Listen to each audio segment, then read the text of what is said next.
Magluluto tayo. Ha? Ano tawag nito? Overload ng alimango. May hipon. Oh. May alimasag. Oh. Yan hipon oh. Kunting mais lang. Kay gusto nating hainan yung mga anakis natin ng masarap. Oh.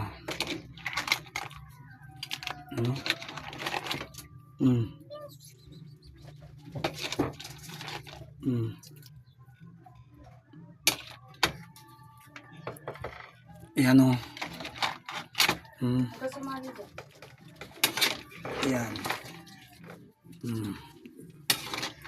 Tikman na natin. Ayan.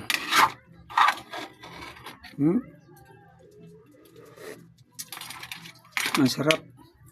Tama na yan. Okay. Let's go. Pwede na yan. Kainan na.